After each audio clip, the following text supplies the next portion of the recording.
전도자가 준비해야 할 것이 뭐가 있는가? 요즘 신학교에서는 그런 말을 잘하지 않습니다.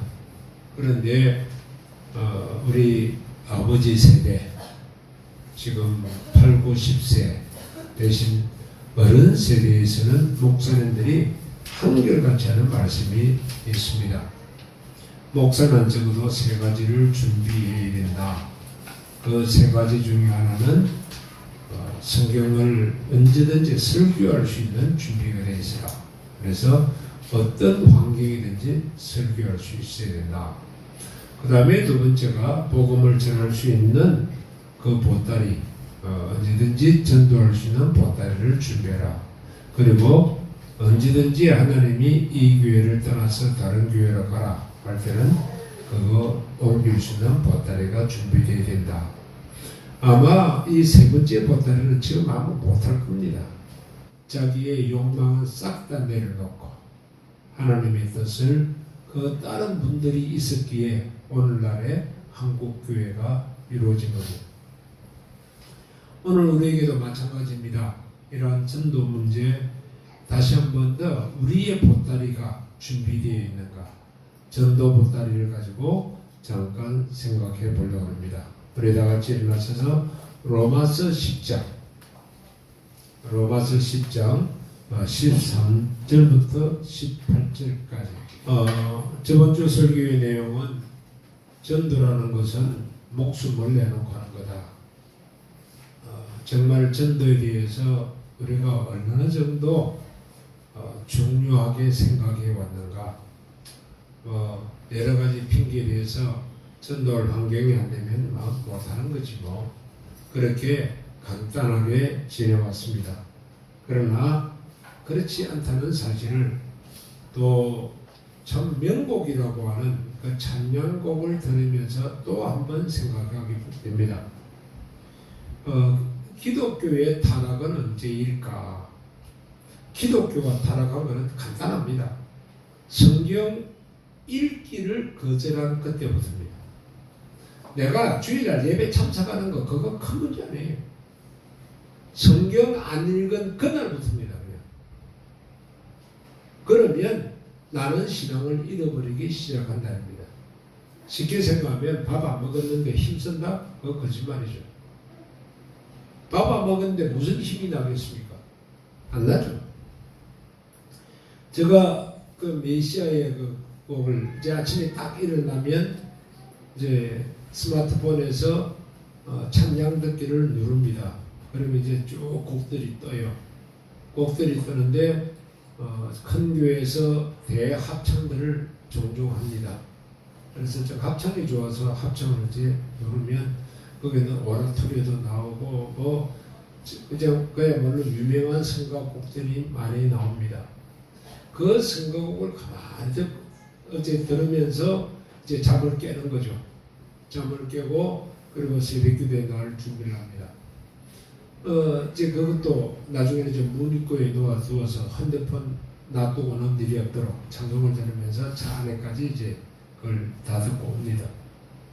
문제는 언젠가는 한번 그 곡을 들으면서 야, 저렇게 곡을 지을 수 있는 게 천재성일까? 아니면 하나님의 은혜의 감동일까?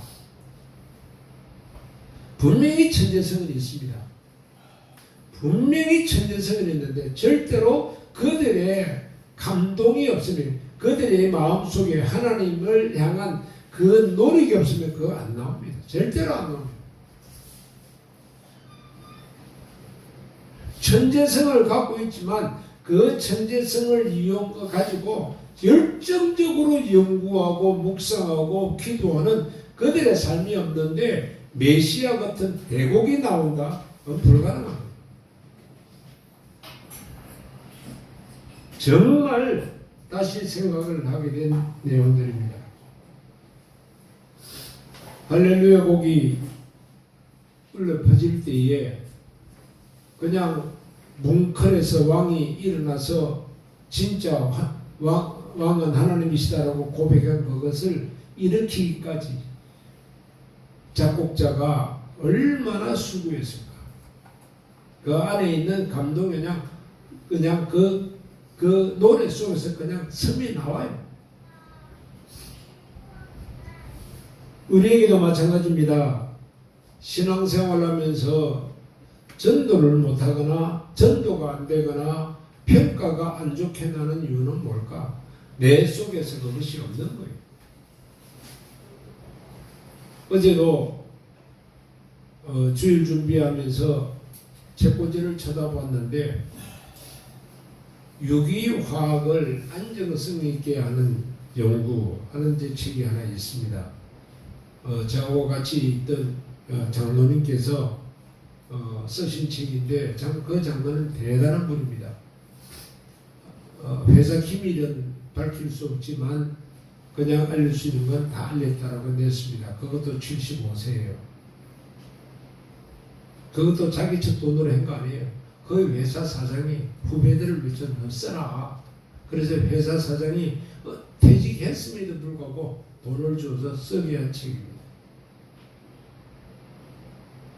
그분은 그냥 안에 있는 게 너무 많으니까 어떻게든지 내놓고 싶어. 어떻게든 주고 싶어 하는 거예요.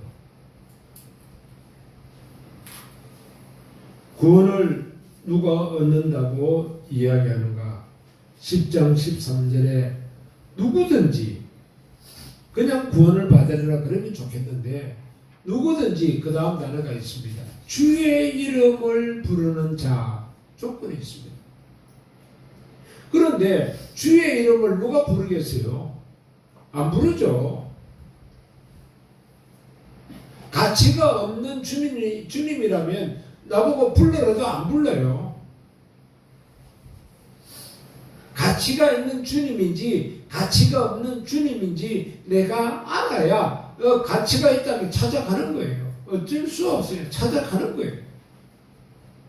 그 먼 거리를 찾아가서라도 한 수 가르쳐 주세요라고 말한다니까요. 그러나 가치가 없을 때는 찾아다니지 않습니다. 아무리 소개를 좋게 해도 그 사람 허풍이야. 할 거 없어.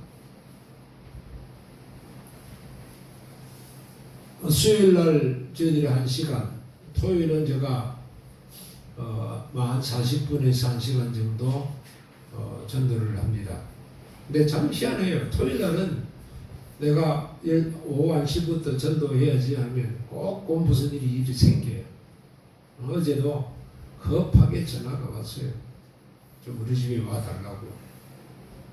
그러니 전도할 시간인데 또 거기는 안 갈 수는 없고 그래서 알았다고 곧 방문할 테니까 조금 기다리라고. 어제 방문을 하는 거죠.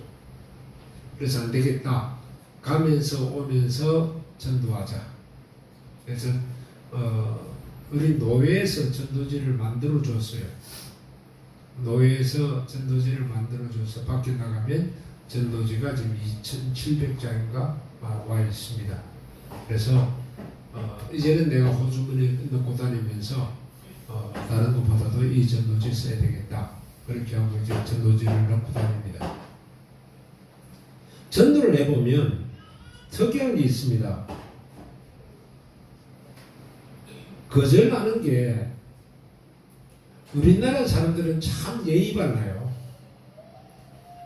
30% 정도밖에 거절 안 합니다. 그리고 막 욕하면서 거절하는 사람 없어요. 그냥 거절당하는 정도가 무안스러울 수는 있겠죠. 근데 그거는 아무것도 아니에요. 예수님은 십자가에서 죽으셨어요. 한 사람을 이름을 부르게 해주려고, 예수의 이름을 부르게 해주려고, 예수님이 누구신지를 알게 해주려고.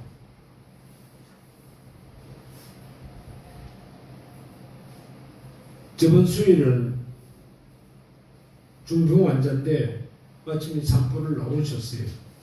전도가 되어서 처음에는 가볍게 이야기하다가 나중에는 영접 기도까지 다 하고 신방도 와달라. 그래서 가겠다고. 그러면서 우리 교회는 덕이 안 되는 사람이다 라는 생각이 순간 팍 들어요. 사단아 물러가라. 무슨 소리냐? 한 영혼이 살아나는 건데요. 우리는 3층이라 못 올라오십니다. 그분은 휠체어 타고 다니신 거니까. 그렇다고 해서 과연 우리에겐 어쩔지 모르지만 하나님에게는 귀한 영혼이에요. 우리의 생각이 벌써 이렇게 바뀌었구나, 틀렸구나. 귀중한 게 아니라 내가를 위해서 한 거구나.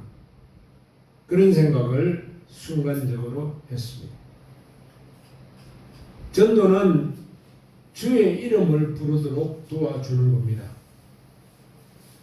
전도를 한다지만 주의 이름을 부르도록 해주지 못할 때는 항상 찜찜합니다. 그러나 바울은 주의 이름을 부르도록 했습니다. 그는 소아시아 전역을 다니면서 복음을 전개했습니다. 이 문제는 얼마나 중요한가. 요즘 수요일마다 성경 공부하면서 마지막 구약의 마지막 부분을 다뤘습니다. 흔히 말하는 중간사를 다뤘습니다. 중간사에서 가장 중요한 게 뭐냐? 예수님이 오셔서 저 복음을 증거할 수 있도록 모든 상황을 만들어 놓는 거예요. 그리고 예수님께서 전하시는 복음이 땅끝까지 증거되도록 그 상황이 완성되는 거예요. 그런데 그 완성 중에 누가 들어가 있느냐? 이런 환경만 들어있는 게 아니에요. 이스라엘 백성들의 생각을 바꾸어 놓아요. 이스라엘 생각이 이제는 말씀대로 살아야 한다는 것이 그들 마음속에 확고하게 자리 잡는데 그 확고하게 자리 잡은 결과가 뭡니까? 그게 탈무드입니다. 물론 우리가 어떤 탈무드는 우리 신약적 입장에서는 조금 다릅니다. 그러나 전반적으로는 다 같습니다. 그 탈무드를 공부하는 장면을 보셨습니까? 탈무드라는 책이 시중에 나오는 탈무드는 하나도 탈무드 아니에요. 다 가짜예요. 진짜 탈무드 책을 보면 이렇게 어려운가 생각될 정도입니다. 그래서 탈무드 공부는 토론하지 않으면 탈무드가 안 됩니다. 공부 자체가 안 됩니다. 그 정도로 이 탈무드 책이 어려운 책인데 성경을 전부 다 생활화 시켜놨어요. 생활에서 어떻게 적용할 것인가를 가르쳐놨어요. 유대 백성들이 어떻게 하나님을 섬기는 것가를 가르치도록 완벽하게 준비한 다음에 예수께서 오시는 겁니다. 복음이라는 것은 증거되기 위해서는 반드시 우리가 먼저 준비되어 있어요. 예수님의 생각대로 정말 죽음을 불사하고 참으로 이 복음을 증거하다가 내가 조금 수치를 당하고 무한을 당하는 것, 그거는 그냥 각오하시오. 무당이 예수를 믿은 과정에 대한 간증을 이번 주간에 한 3편 들었습니다. 저는 무당들이 예수를 믿는 게 그게 뭐 간단한 게 되는 줄 알았습니다. 내 후배도 무당 아들인데 목사가 되었죠. 근데 이야기를 들어보면 무당은 예수를 믿는 것은 죽음을 각오하지 않으면 안 된답니다. 반드시 죽인답니다. 그래서 그 죽음의 공포는 자기들이 표현을 못한대요. 그 죽음의 공포를 벗어나서 무당이 아예 교회에 오는 것을 귀신들이 꿈에서 못 가도록 그렇게 막는다. 안 그러면 너 아들 죽이겠다, 딸 죽이겠다, 뭐 어떤 손해를 해꾸질하겠다, 별 협박을 당하면서. 그러고 보면 우리는 너무 쉽게 했습니다. 그러면서 한 가지, 야 너는 그냥 평상시에 항상 귀신을 보고 있지 않느냐. 그런데 예수를 믿는 순간 아무것도 안 보여. 귀신이고 뭐고 하나님도 안 보인다는 거예요. 우리는 보이지 않는 하나님을 믿는 거예요. 지금까지 그 귀신들은 자기하고 같이 이야기하면서 살아왔는데, 야, 참 무당이 예수 믿었다는 것은 정말 존경하겠다. 저런 핍박과 환난, 외부에서 오는 핍박 환난이 아니고 자기 내부 속에서 일어나는 그 모든 과정을 이겨내고 믿는 거구나. 그런데 희한한 것은 자기 눈에 보이던 영적 세계들이 하나도 안 보이는데 예수를 믿는다? 똑같이 예수님이 나타나가지고 야 내가 예수다 나하고 같이 살자 그러면 얼마나 좋겠습니까? 그럼 좀 쉬워지겠죠. 근데 그것조차 없어지. 그런데 마음속에 기쁨과 평안이 일어나는 것은 그거 하나 외에는 아무것도 알 수가 없다. 누가 전도했을까요? 믿는 자들이 하더라고요. 참 특이해. 오늘 본문에 보면 예수님을 구주로 영접하지 못하는 이유가 무엇입니까? 라고 말하고 있습니다. 14절 봅니다. 14절 보면 조금 어렵게 번역이 되어 있습니다. 우리나라 성경은 거의 원어 성경의 직역에 가깝게 해놨습니다. 물론 어역을 하는 부분도 있습니다만 거의 어역보다는 직역에 가깝습니다. 탈무드도 책을 보면 두 가지로 되어 있습니다. 히브리어가 한가운데 있고 좌측은 직역, 우측은 약간 어역을 해놨습니다. 그리고 맨 밑에는 미시너라 해가지고 실제로 어떤 경우들을 설명하는 것이 탈무드입니다.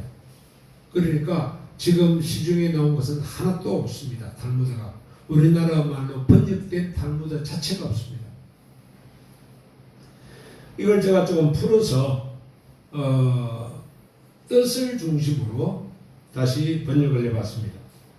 어떤 사람이 예수님을 믿지 않는데 그가 어찌 예수님께 도와달라고 요청하겠습니까? 안 믿는 사람이 예수님께 기도 못한다는 겁니다.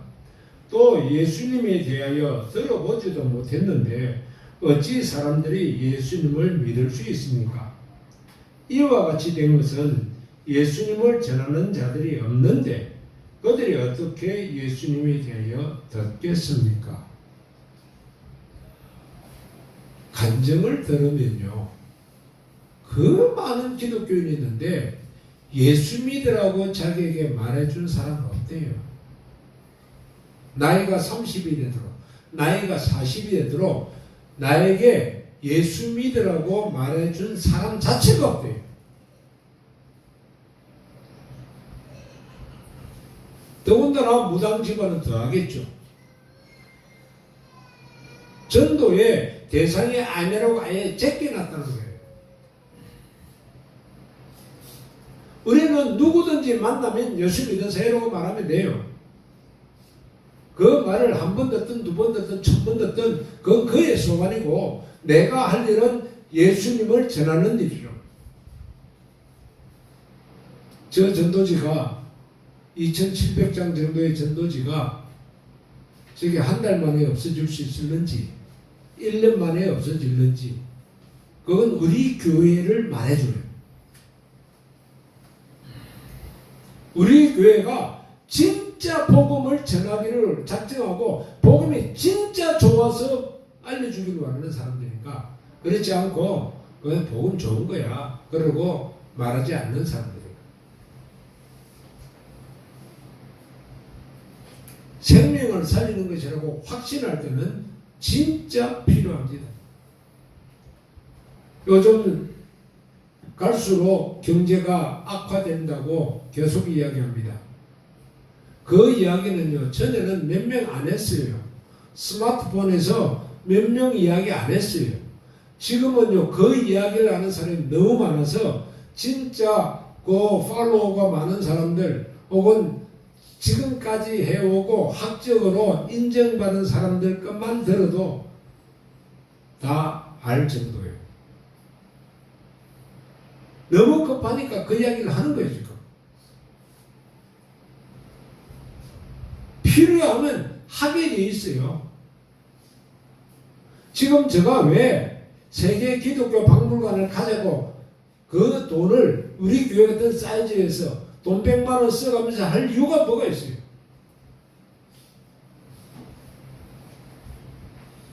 그런데 거기에 갔다 온 목사님들, 성도들을 보면 가자 하고 또 자기들끼리 또 가요. 이거는 그냥이 아니에요. 우리가 아무리 이스라엘 현지 가도 그거 경험 못해요.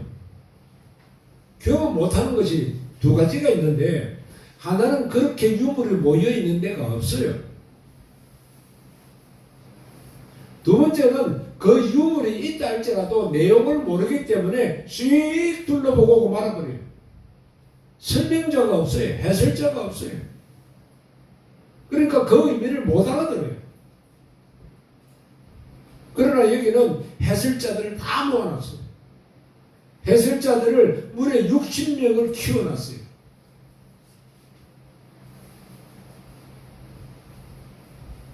정말 왜 못 믿느냐? 전환한 자가 없다는 겁니다. 전도자가 없다는 겁니다. 그러면 전도자는 누가 하는 건데요? 그것이 8절에 나옵니다. 8절 같이 읽겠습니다. 그러면 무엇을 말하느냐? 말씀이 내게 가까워 내 입에 있으며 내 마음에 있다 하였으니 곧 우리가 전파하는 믿음의 말씀이라. 이 말씀이 어디 있어야 돼요? 이 성경책에 있으면 안 돼요. 이 말씀이 우리 스마트폰에 있는 것 있으면 안 돼요. 이 말씀이 내 마음에 있고 내 입에 있어야 된다는 거예요.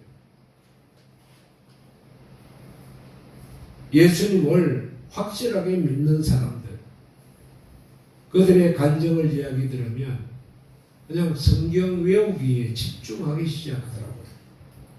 성경 읽기에 집중하더라고요. 말씀으로부터 출발한다. 맞다. 말씀으로부터 출발하는 거지. 말씀은 책이 어딘가 기록되어 있어. 그러면서 거기 어디 있더라? 못 찾겠다.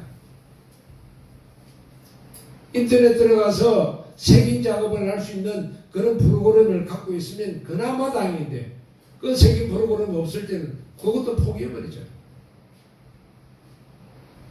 말씀이 내 입에 있다는 거예요. 복음 전하는 자들이 질문할 때에 내가 할 말이 있는가? 참 희한한 것은요, 하나님께 맺잡혀 있는 사람은 이 사람 똑같은 이야기를 하려고 했는데 저 사람하고 이야기할 때는 전개 방법이 달라요. 이 사람하고 이야기할 때는 내가 설명하는 법이 또 달라요. 희한해요. 그냥 똑같이 하고 싶은데.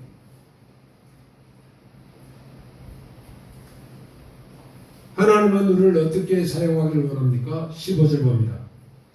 보내심을 받지 아니하였으면 어찌 전파하리요? 기록된 바 아름답도다. 좋은 소식을 전하는 바리와 함과 같으니라. 보내심을 받은 자가 없다. 그 말은 보낼 자가 없어요. 말을 할 수 있는 사람이 없어요. 내가 새신자를 붙여줘도 새신자를 가르칠 사람이 없어요. 보통 교회가 발전할 때에 대부분 어떻게 당신의 교회가 부흥했습니까? 뭐 간단하게 이야기합니다. 우리 제자 훈련했어요. 그래요. 그러니까 제자 훈련이 뭡니까? 간단하지요. 새 사람이 오면 내가 전도할 수 있다는 거예요. 내가 가르칠 수 있다는 거예요. 내가 그 사람을 수준을 올려줄 수 있다는 이야기예요. 지도자로 만들 수 있다는 거예요. 그런데 지도자는 교회에 없다면 어떻게 될까요? 지도자가 교회에 없다. 한 번씩 이런 생각합니다. 내가 몇 사람까지 신방이 가능할까? 저 사람 전도해야지 타겟을 찍어놓고 찾아가서 선물도 하고 인사도 하고 그리고 왔는데 거기를 지금 한 2달째 못 가고 있어요. 시간을 만들어내기가 참 힘들다. 그 양반 탁구를 좋아한다 했는데 한번 탁구를 같이 치면서 이야기해야 되겠는데 어떤 식으로 내가 저 사람에게 접근할까? 이제 또다시 물건 들고 공장에 쫓아가가지고 안녕하세요 인사한들 좀 어색하죠 이때는.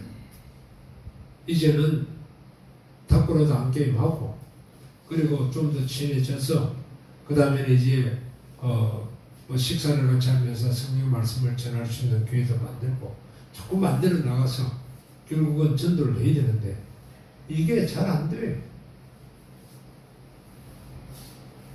그렇다고 다 그냥 안 돌아볼 수는 없는 문제니까 이창수 씨도 전화해 봐야 되고 김창수 씨도 김창수 씨는 아예 또 찾아서 만나서 이야기도 하고 이종기 씨도 전화해 봐야 되고 여기 계신 이 세 트리오 이 친구도 앉아서 커피를 같이 마시면서 이야기도 하고 한 번씩은 또 맛있는 거 그냥 갖다 놓고 이야기하면서 주전부리 할 수 있도록 또 사드리기도 하고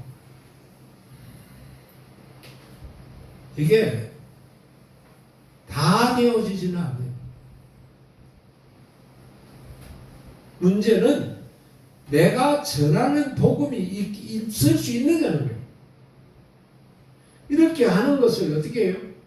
아름답도다 그랬어요. 근데 문제는 보냄을 받을 자가 없다는 거예요. 안디옥 교회에 바울과 바나바 외에는 못 보냈어요.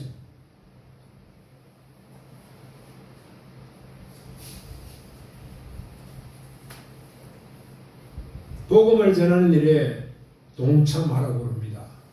전 세계의 70%가 아직 기독교를 알지 못하고 있습니다. 이슬람은 지금 25%입니다. 앞으로 30년 후가 되면 이슬람이 35%, 기독교가 25%로 내려앉을 거라고 합니다. 이유는 간단하죠. 인구가 자녀가 출산을 안 하니까. 어쩌면 사도행전 교회 안디옥 교회가 선교사를 보내는데 조그마한 섬 구부로로 보냅니다. 그런데도 불구하고 아주 전 세계적으로 활동하기에는 바울이 거기서 나오지만 처음 간 곳은 구부로라고는 조그마한 곳입니다. 이 구부로에서 성공적으로 복음이 증거되었을 때에 소아시아 전체로 다 퍼져나갑니다. 안디옥 교회가 얼마나 유명한 교회가 됐습니까? 고린도 교회, 에베소 교회, 빌립보 교회 그야말로 많은 교회가 있지만 왜 안디옥 교회가 유명합니까? 복음을 전한 교회입니다. 복음을 전하기 위해서 모든 에너지를 집중했던 교회입니다. 그런데 현실은 어떻다고 이야기합니까? 지금 그 시대의 교회나 이 시대의 교회나 똑같습니다. 10장 16절을 읽습니다. 그러나 그들이 다 복음을 순종하지 아니하도다. 이사야가 이르되 주여 우리가 전한 것을 누가 믿었나이까 했으니 복음을 전하자고 아무리 이사야가 떠들어도 아무도 동참하지 않았다고 말입니다. 그래서 이사야 이후로부터는 이스라엘이 패망의 길로 걷기 시작합니다. 유다가 그때부터 쓰러지기 시작합니다. 그리고 350년이 지난 다음에는 유다는 완전히 바벨론 포로가 되고 마는 겁니다. 지금 한국교회가 가장 좋은 시기에 살고 있습니다. 복음이 그래도 제일 많이 전파되었다라고 이야기합니다. 하지만 지금부터 한국교회가 쓰러져 가고 있다는 것은 인식해야 됩니다. 이유는 간단합니다. 내가 전도 안 하고 있다는 사실을 인식하면 됩니다. 내게 성경이 읽지 않는 버릇이 있다. 내가 지금 기도 안 하는 버릇이 있다. 그러면 이때부터 망하는 시기예요.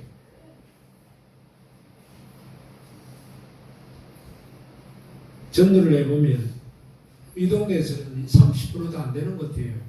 매몰차게 거절하는 사람은 없고요. 전에보다 좋아진 건 하나도 안 있어요. 이제 자주 만나는 사람들이 생기잖아요. 그러면 목사님 수고하십니다. 그렇게 인사해 주는 분이 생겼어요. 그리고 전도지 돌리면요. 또 이야기를 하면 저희 교회 나가고 있어요. 그래요. 아니 교회 나가는 거 말고 예수 믿으시냐고. 예수 믿어요. 수고하세요. 인사해 주는 분들이 생기겠어요. 하나님은 우리의 전도에 대해서 어떤 평가를 내립니까? 비록 거절하였다고 해도 그들은 복음을 듣습니다. 그러나 내가 말하노니 그들이 듣지 아니했느냐? 그렇지 아니하니 그 소리가 온 땅에 퍼졌고 그 말씀이 땅끝까지 이르렀도다 하였느니라. 아니 안 받았어요. 전 예수 믿으세요. 안 받았어요. 그럼 내 복음은 전파되었어요. 언젠가 그 복음이 역사할 겁니다. 제가 여기는 실제로 했습니다만 호주에서 퇴역한 한 군인이 예수를 믿었어요. 오늘 전도하기 싫다. 내가 하나님께 날마다 한 사람에게는 전도하기로 약속을 했는데 오늘은 비가 흑수같이 오니까 싫다. 그래서 저 밑에 가다가 나갔습니다. 나가서 지나가는 사람도 좀 차만 타고 다닐 테니까. 그런데 한 사람이 비를 맞으면서 우산을 쓰고 지나가길래 아저씨 예수 믿으세요. 그 말 하고 그냥 집에 들어갔습니다. 한 사람 하면 되니까 들어가 버렸어요. 그런데 영국에서 소식이 왔습니다. 당신 비 올 때 전도한 사람이라고. 당신 때문에 내가 예수 믿고 전도자가 되었다고. 모를 일이에요. 거절해도 괜찮습니다. 내가 예수 믿으세요 말 한마디가 이게 온 땅에 퍼지는 겁니다. 이거 없으면 그 교회는 사라져가는 교회일 뿐입니다. 교회가 사라져가는 첫 번째 증거, 성경 안 읽는다, 기도 안 한다. 그건 교회가 사라져가는 증거입니다. 왜요? 그 교회는 힘이 없으니까 떨어져 버릴 거니까요. 교회에 안 나오게 될 거니까요. 이 핑계 저 핑계 대고 재미없다 하고 성경이 재밌어야 나와야 되는데 성경이 재미없으니까 안 나오죠. 다른 게 재미있는 걸 해야 되는데 다른 거 재미있는 건 세상이 더 재미있죠. 두 번째는 전도 안 하면 결국은 쇠퇴의 길을 걸을 수밖에 없습니다. 그러면 우리가 알 일은 무엇입니까? 10장 17절에서 말합니다. 같이 읽어봅니다. 그러므로 믿음은 들음에서 나며 들음은 그리스도의 말씀으로 말미암나니. 믿음을 만들고 싶으냐? 믿음이 생기기 원하느냐? 정말 말씀에는 없다. 무당들이 하는 말이 똑같은 말이에요. 무당들이 어떻게 무당이 되느냐? 이번에 한 분이 어제 저녁입니다. 어제 밤 1시까지 거의 너무 은혜로워서 끝까지 덮고 잔다고 밤 1시에 잤습니다. 아들이 목사예요. 엄마는 무당이에요. 그러니까 원래는 아들이 목사 되기 전에 그냥 교회 출석만 하는 거 하겠는데 예수 믿으라 허락 안 했다. 교회만 출석해라. 절대 예수 믿으면 안 된다. 그러니까 무당을 잘했어요. 복채도 많이 받고 부자였어요. 근데 아들이 어느 날 예수를 믿어버렸어요. 그때부터 무당이 힘이 없어진 거예요. 야, 너 때문에 내가 무당을 못하겠다. 그렇다고 못하는 게 아니라 나를 못살게 군다. 그러면서 그가 예수를 믿고 난 다음에 하는 말이 뭐라고 그러냐면, 무당은 신이 말하는 그대로 말하는 거래요. 그리스도인은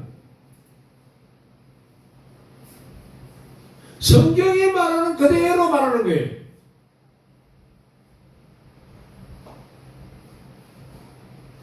그거 없는데 무슨 전도를 할 수 있느냐고 말이에요. 말씀이 나에게 없는데 무엇이 나가겠느냐고 말이에요. 무당이 예수를 믿었어요. 그 여자가 이제는 집사님인데 그분이 뭐라고 이야기하는가 하면, 그 제자는 무당을 해도 돈을 못 번대요. 그래서 한 번은 갔대요. 야, 너가 왜 돈을 못 버냐? 신기가 왜 없냐? 쉽게 말하면. 그러니까 자기 생각하고 한다. 야, 네가 아무리 똑똑해도 그냥 너 머릿속에 생각나는 대로 말을 해야 돼. 딴 이야기 하면 너는 절대 돈 못 벌어. 용하다는 소리 못 들어. 와, 이게 예수 믿는 우리보다 낫더라니까.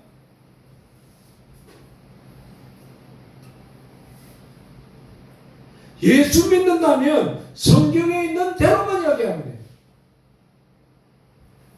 그러면 전도가 돼요. 믿음이라는 것은 들음에서 난다고 그랬어요. 들음은 누구의 말을 들어야 되느냐? 그리스도의 말씀을 들으면서 난다. 너 생각, 너 말 아니다. 그러면 우리 입에 채워야 할 게 뭘까요? 하나님의 말씀이죠. 그러면 책 안 보고 되나요? 성경책 읽어야죠. 묵상해야죠. 암송해야죠.